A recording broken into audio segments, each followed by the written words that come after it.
ගෞරවනීය ස්වාමීන් වහන්සේ ඔබ වහන්සේ කරන ලද පැහැදිලි කිරීමේදී මේ ගැටලුවත් ඔබ වහන්සේට යොමු කරන්නට සිද්ධ වෙනවා. මාතෘත්වය තුළ ලෝභ, ද්වේෂ, මෝහ කියන කාරණා සැඟවී ඇති බව ඔබ වහන්සේ පැහැදිලි කරන්නේ ඇයි ස්වාමීන් වහන්සේ? නෝනා දැන් කල්පනා කරන්න පහේ ශිෂ්‍යත්ව පන්තියක් ගන්නකෝ. දැන් පහේ ශිෂ්‍යත්ව පන්තියේ දරුවෝ 40 දෙනෙක් ඉන්නවා. නමුත් මේ දරුවෝ 40 දෙනාටම අම්මලා 40 දෙනෙකුත් අම්මලා තාත්තලා 40 දෙනෙකුත් ඉන්නවා. නමුත් මේ සෑම අම්මා කෙනෙක්ම උත්සාහ ගන්නේ තවත් දරුවෙකුට වඩා තමන්ගේ දරුවාට එක ලකුණක් හරි වැඩි කරන් දෙන්න නේද?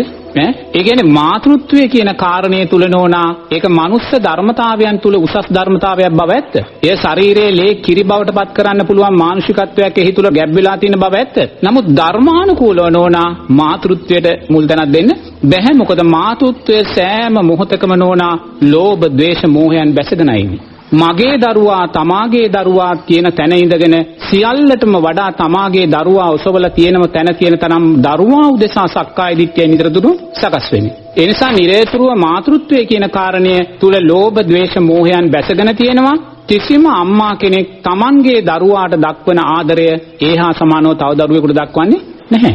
ඒ කියන්නේ මගේ අම්මාගේ ස්වභාවය. මම අම්මා කෙනෙක් වුණා නම් මමත් ඉන්නේ එතනමයි. එනිසා මාතෘත්වය කියන කාරණය මනුෂ්‍ය ධර්මතාවයන් තුල, සදාචාර ධර්මතාවයන් තුල, සීලාචාර ධර්මතාවයන් තුල මුල් තැනට එන බව ඇත්ත. නමුත් ධර්මානුකූලව නොන මාතෘත්වය තුල ලෝභ, ද්වේෂ, මෝහ, සක්කාය දිට්ඨිය මේ සියල්ල බැසගත්තා වූ තැන. ස්වාමීන් වහන්සේ නමුත් සෝවාන් ඵලයටපත් වූ මවක් තුල මේ ස්වභාවය නැහැ නේද ස්වාමීන් වහන්සේ? මෙහෙමයි සෝවාන් ඵලයටපත් වුණ අම්මා කෙනෙක් තුල ඒ හැඟීම නැහැ කියන්න බෑ.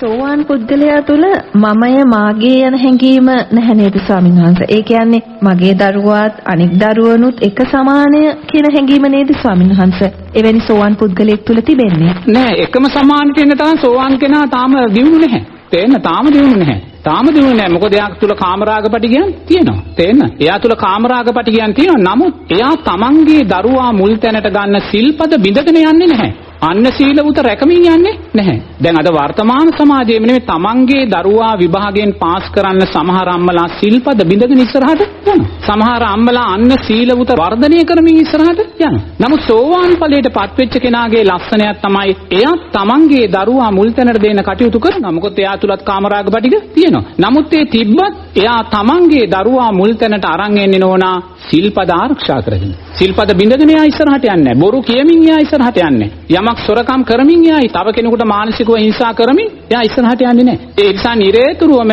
සෝවාන් ඵලයටපත් වුණ කෙනා තමන්ගේ දරුවා මුල් තැනට ගේන උත්සාහ ගන්නවා. නමුත් නිරේතුරුවම එයා සීලය තුල සිල්පද ආරක්ෂා කරගනින්නේ ඒක සිද්ධ කරනවා. තෙරුවන් කෙරේ ශ්‍රද්ධාවෙන් බැහැරට යන්නේ නැතුවයි ඒ කාරණේ සිද්ධ කරගන්නේ. ඉන් මෙහා නෝනා මාතෘත්වය කියන්නේ එක කාරණයක්, ස්ත්‍රීත්වය කියන්නේ එක කාරණයක්. ඒ කාරණා තුල බුදුරජාණන් වහන්සේ වුණත් මාතෘත්වය මුල් තැන දුන්නත් බුදුරජාණන් වහන්සේ කාන්තා පක්ෂයට පැවිදි උපසම්පදාව ලබා දීම අවස්ථා දෙකෙදිම ප්‍රතික්ෂේප කළා. එතනින් තමයි අපි මේක දකින්න ඕනේ.